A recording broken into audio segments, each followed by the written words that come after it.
Hello，大家好啊！今集呢就係農曆新年之後返嚟嘅第一集啦，恭喜發財，祝大家身體健康，打波越嚟越犀利，捉多好多隻小鳥同埋 Eagle。第一集我哋就返大陸打下波，旅遊一下啦。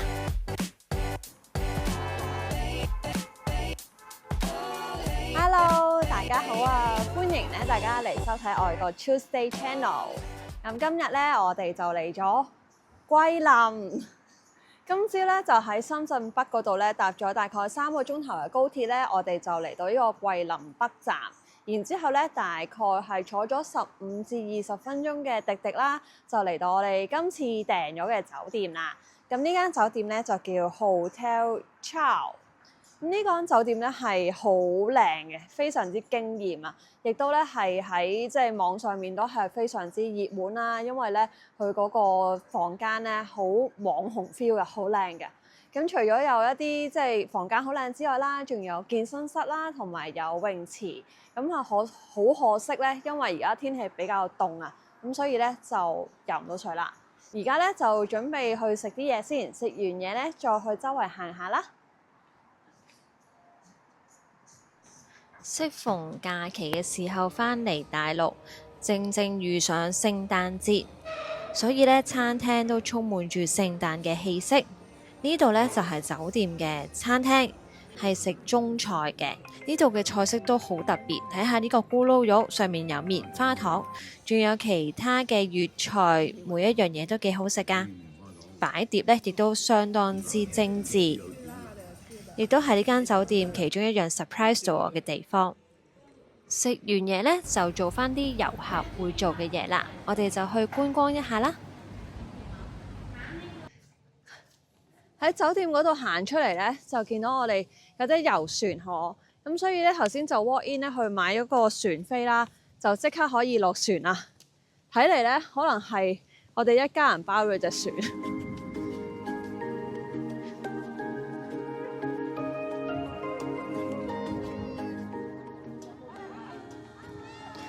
而家坐嘅船呢，就好似對面呢架咁樣，係雙層嘅，下層有啲卡位可以坐低休息下，上層主要俾大家去觀光。第一個景點係象鼻山，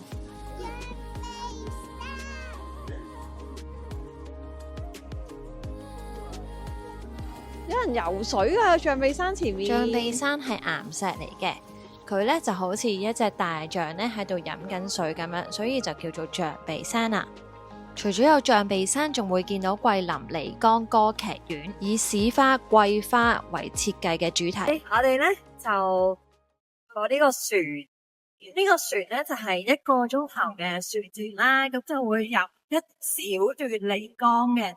頭先咧就會見到象鼻山啦，同埋呢個即係叫老果山呢個駝峰咁樣啦。咁嗰啲風景都非常之靚，同埋咧。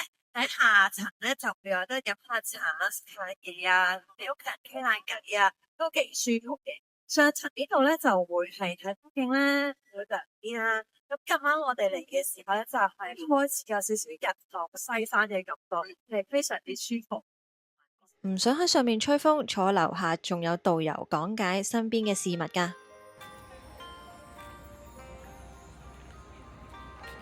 遊完漓江，天色開始暗，但係又未到晚飯喎，搵個地方暖粒粒咁樣飲返杯茶先。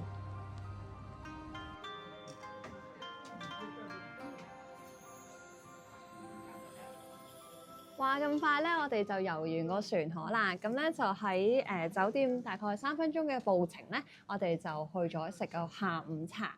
呢個下午茶呢，就係圍爐煮茶啦。咁咧。我身邊呢位朋友仔咧，介紹俾大家識，佢就係 Wendy。Wendy 咧就係一個喺澳洲 base 嘅 foodie 啦。咁咧佢而家翻嚟旅行咧，就我哋大家一齊去揾嘢食啦。咁如果大家咧中意睇下Wendy 周圍去食嘢啊，或者去澳洲啊、香港啊或者其他地方旅行嘅嘢咧，都可以去 IG 度睇同埋 follow 佢噶。咁今次咧，我喺桂林嘅旅程咧，就會跟住 Wendy 呢個 foodie 咧去周圍食嘢啦。咁啊，呢個圍爐煮茶咧，我係未食過嘅，咁所以咧麻煩阿 Wendy， 請問咧呢一個係點樣食嘅咧 ，foodie 小姐？其實我都係第一次食㗎，所以我都唔係好清楚。但係見到有好多就係有番薯啦，有紅棗啦、龍眼啦，仲有一啲好似糍粑咁樣嘅嘢啦。應該都係煮燶晒佢就可以食㗎。係啊，我哋煮到啲嘢燶晒，唔緊要，加油！係啦，呢個應該個氣氛係好正嘅。咁咧呢個除咗呢個好暖嘅圍爐煮茶之外咧，其實我哋咁啱喺呢一度咧，佢就有啲飄雪咁樣啦，有一個好中式嘅環境啦。咁啊食住呢啲咁暖嘅嘢咧，覺得非常之舒服嘅。好啦，我哋飲翻杯，跟住就開始食嘢啦。Cheers！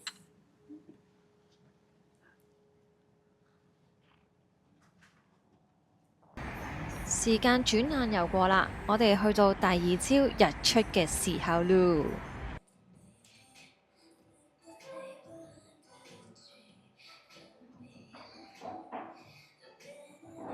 早晨咧，大家好啊！究竟咧有啲咩驅使我哋咧晨咁早天未光又起身食早餐咧？咁就當然係去打 golf 啦！一陣間咧就會去市內咧一個高爾夫球場打波啦。咁而家咧就喺酒店裏面咧食佢附送嘅早餐。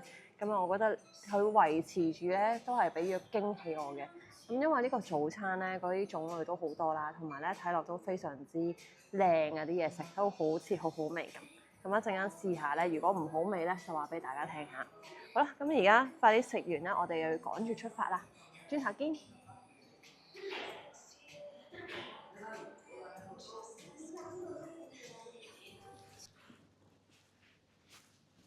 Hello，我哋頭先喺酒店嗰邊咧，大概搭咗20分鐘嘅車左右啦，就嚟到我哋今日打嘅高爾夫球場啦，就係呢個桂林山水高爾夫球場啦。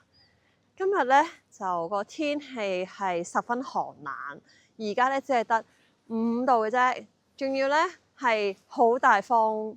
咁睇天氣報告咧就話係有太陽嘅，咁希望咧太陽爸爸快啲出多啲嚟啦，我好凍啦已經。好啦，咁而家咧就去熱下身，準備打波啦。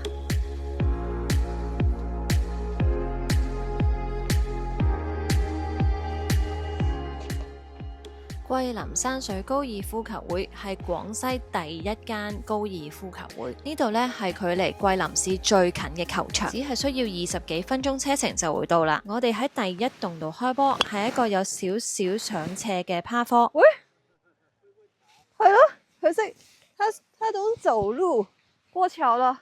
天氣咁鬼凍又冇熱身，第一球呢係開得非常之差嘅。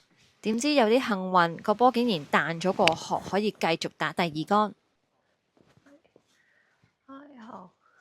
而家打緊第一棟，打緊第三，行緊去打第三桿，好凍啊！呢個凍咧，好似香港嗰啲濕凍咧，真係好凍。打完第一棟個太陽升起啦，終於暖翻少少。好啦，有太陽啦！桂林最出名嘅呢，就係佢哋嘅風景係非常之靚嘅。桂林山水甲天下，桂林嘅風景秀麗係以漓江嘅風光同埋喀斯特地貌為代表嘅山水景觀，有山清水秀、洞奇石美四絕之譽。而我哋今日嚟到嘅桂林山水高爾夫球會呢，就集齊呢4種美譽啦。喀斯特地貌呢，即係啲熔岩嘅地貌。呢一個球場呢，就充滿呢啲特色啦。呢個球場嘅背景充滿住啲好靚嘅山景，就係一啲熔岩嘅地貌啦。桂林山水高爾夫球會位於瑤山腳下，喺1996年嘅時候呢開始營運，喺2012年仲翻新咗添。哇！天寒地凍呢，喺呢啲中途站有薑茶飲，真係不得了，真係好凍啊！暖一陣又去打波啦！呢個球場有18個洞，係一個國際標準錦標賽嘅場地，Par 72，總共有7235一，係一個山地幽林水岸型球場。有太陽真係暖多個身呢，我都轉唔到啦。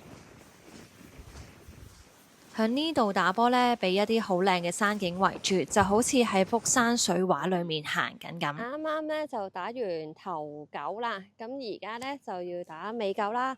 咁喺10號洞嗰度開始咧，就人流咧開始嚟啦。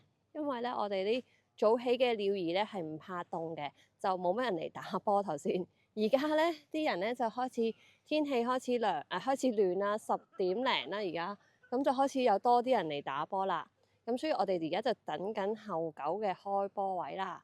咁喺會所隔離咧，其實有練習場。咁個練習場咧都幾靚㗎，影相咧都係桂林嘅山景，又可以做背景啦。咁所以咧就如果大家可以早啲嚟咧，就可以喺度practice 下，之後先落場打咯，就唔會好似我哋頭先咁咧，頭嗰幾個洞攞嚟熱身。好啦。等前面嗰幾位猛男開完波就到我哋啦。問咗呢度嘅 Caddy， 究竟咩月份嚟桂林打波係最好嘅呢？佢哋咧就話係春天同埋秋天啦。夏天嚟咧非常之熱，同埋咧係會落大雨嘅。而冬天嚟咧都真係會比較凍，所以咧大家可以因住啲時間，有興趣就嚟桂林打波啦。我見到網上話咧，以前呢一度打完第9洞之後咧，係可以騎馬過去第10洞準備開波嘅。可惜咧，而家就應該冇咗呢個 service 啊。如果唔係咧，都係一種幾特別嘅體驗嚟嘅。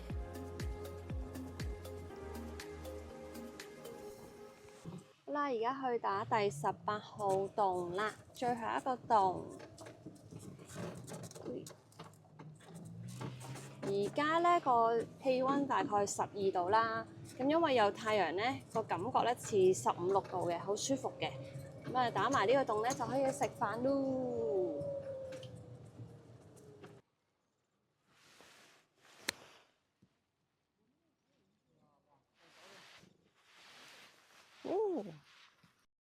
嚟啦，最後一推。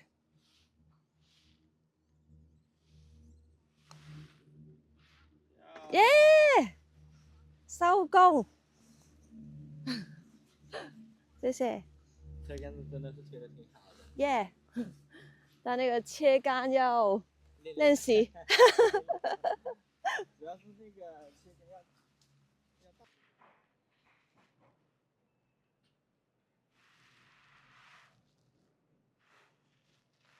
話咁快咧，我哋又打完18個洞啦。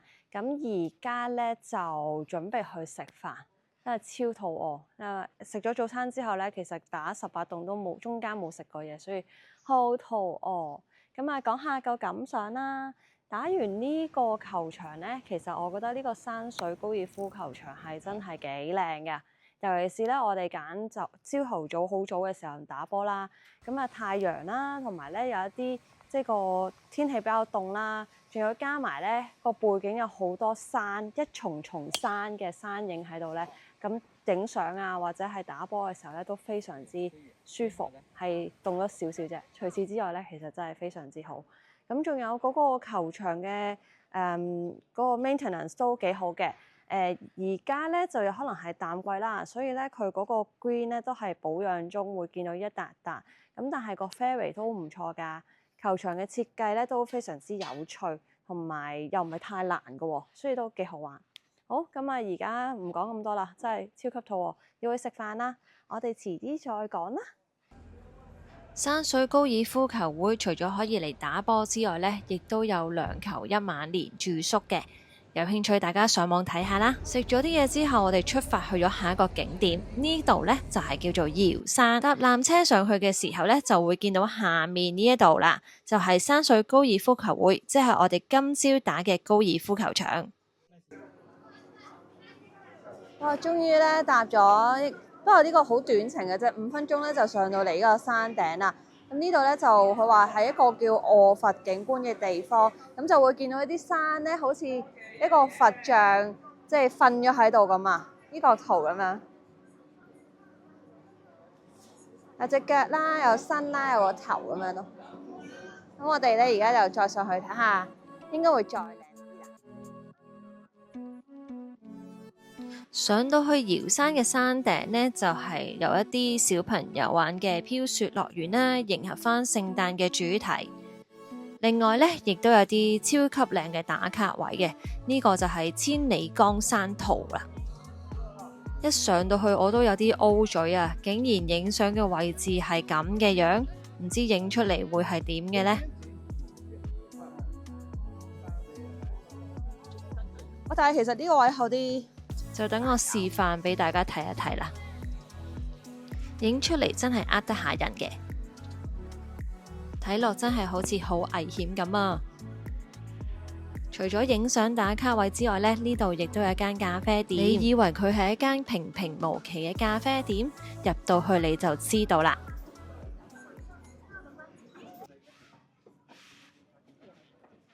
呢度呢，嗰間 coffee shop 出面呢，係有一個屋頂嘅戶外地方，可以俾人哋飲 coffee 啦、食嘢啦。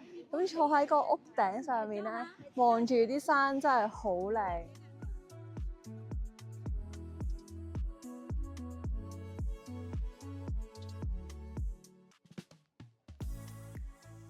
喺餐廳嘅上一層呢，係個天台嚟嘅。哇！呢個天台超靚啊！剛好趕得切喺人哋收工之前上到嚟，所以呢好似冇乜人。其實頭先係排長龍影呢個景㗎，呢個日落景再加一啲水嘅反光，哇！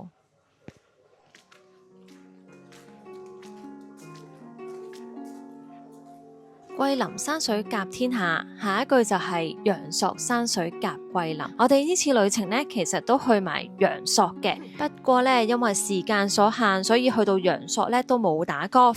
咁我呢個係 golf channel 嚟噶嘛，所以呢，我就冇特別再講我去陽朔嘅旅遊景點啦。如果想嘅話呢，就喺樓下留言話俾我聽，睇下我可唔可以做多一集關於陽朔旅遊噶啦。話時話，陽朔嘅風景都真係非常非常之靚啊！而家嘅我呢，都仲係回味緊喺陽朔見到嘅風光，都係一個非常值得大家去嘅旅遊地方。好啦，今集係咁多先啦。睇完我嘅 channel 記得要 subscribe 啦 ，forward 俾朋友睇多幾次，同埋 like 同埋俾啲 comment 我啦。我哋下次再見，拜拜。